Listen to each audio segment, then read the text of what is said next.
संविधान दिवस के इस महोत्सव में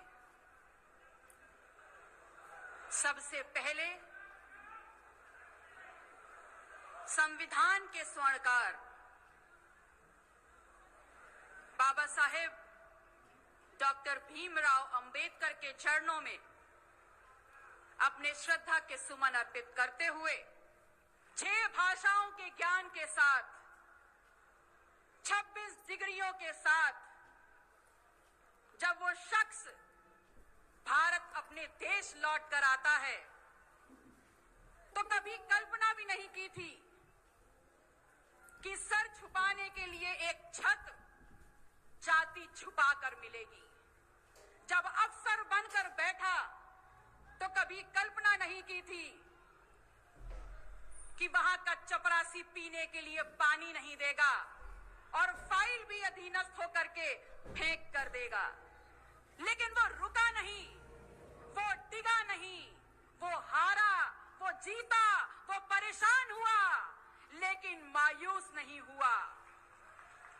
बिखर गया उसका परिवार, लेकिन वो इस भारत देश में पे बैक टू सोसाइटी के मिशन को लेकर अड़ा रहा, डिगा रहा और ये समझाने का काम कर दिया कि मैं आया हूं अपने बिखरे हुए समाज को इकट्ठा करने के लिए। और जब मौका मिला तो अपनी लेखनी से एक ऐसा दस्तावेज तैयार कर दिया कि वो व्यक्ति जिसने ताउम्र गैर बराबरी झेली, जिसने ताउम्र अपमान झेला, उसने एक दस्तावेज के माध्यम से, अपनी एक लेखनी के माध्यम से सबके लिए सम्मान और समानता लिख दी। लेकिन बड़ा दुख होता है और बहुत बड़ी विडंबना है कि why we are able to see doctor B.R. Ambedkar in only 2 frames। हम डॉक्टर B.R. अम्बेडकर को सिर्फ 2 फ्रेम्स में क्यों देखते हैं, सिर्फ 2 खांचों में उनके व्यक्तित्व को रेखांकित क्यों कर दिया गया है। ये सोची समझी चाल है। अगर आपने देखा होगा डॉक्टर B.R. अम्बेडकर को एक सूट बूट पहने संविधान की किताब को पकड़े हुए उस व्यक्ति को, या सिर्फ संविधान वेदता के रूप में, और या देखा होगा दलितों के नेता और आरक्षण वाले शख्स के रूप में। मेरा सवाल आपसे है, मेरा सवाल इस देश की राजनीति, इस देश की सत्ता, इस देश के भविष्य से है कि मुझे बताने का ये काम करिए कि जब जवाहरलाल नेहरू, लाला लाजपत राय, इन सब को जितना हमने सुना, जितना हमने जाना, वो सब के सब जब क्रांति के वाहक हैं, वो सब के सब जब जंगे आजादी के नायक हैं, वो सब के सब जब अखिल भारतीय नेता हैं, तो डॉक्टर B.R. अम्बेडकर जिन्होंने इस देश का संविधान लिखा है, वो सिर्फ आरक्षण के जनक कैसे हो गए, वो सिर्फ आरक्षण वाले शख्स कैसे हो गए। मैं आपसे ये कहना चाहूंगी कि समझ लीजिए, डॉक्टर B.R. अम्बेडकर को परिभाषित आप आरक्षण वाले शख्स के रूप में नहीं कर सकते।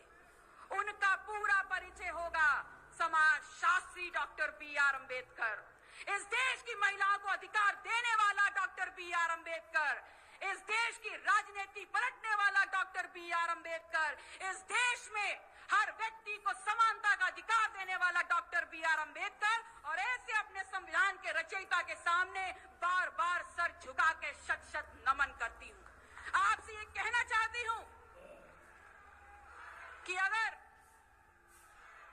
जब भारत जंगे आजादी की जंजीरें तोड़कर एक नए राष्ट्र के निर्माण की तरफ बढ़ रहा था, तब उन्होंने अगर राष्ट्र निर्माण के लिए किसी पे विश्वास किया, then that was only one depressed, one Dalit, one Achhut of India who was the only option, एकमात्र विकल्प था इस देश को एक राष्ट्र बनाने के लिए डॉक्टर B.R. अम्बेडकर। मैं आपसे ये कहना चाहती हूं कि ये समझ लीजिए कि जब उनको मौका मिला तो उन्होंने अपनी लेखनी से समानता और न्याय लिख दिया हर वर्ग के लिए, लेकिन जब इनको मौका मिला तो इन्होंने आपका दोहन करने के लिए मनुस्मृति लिख दी। आज अगर डॉक्टर B.R. अम्बेडकर होते तो इस लोकतांत्रिक देख आप लोगों से पूछते कि बताओ क्या करना चाहते हो। अगर आज वो होते तो पेरियार डॉक्टर लोहिया के साथ मजबूती से खड़े होकर के एक बहुजन एका खड़ी कर देते। अगर आज वो होते तो फूले को लेकर, सरदार पटेल को लेकर और डॉक्टर सोनेलाल पटेल की यात्रा को लेकर के इस देश के पिछड़े समाज से पूछते कि आप अपने देश को और अपने सपनों को कैसे देखते हैं। मैं आपसे अपनी बातों को समाप्त करते हुए सिर्फ इतना कहना चाहूंगी कि याद रखिएगा, ये लड़ाई 90 बनाम 10 की है। ये लड़ाई इस देश के कमेरा बनाम लुटेरा की है।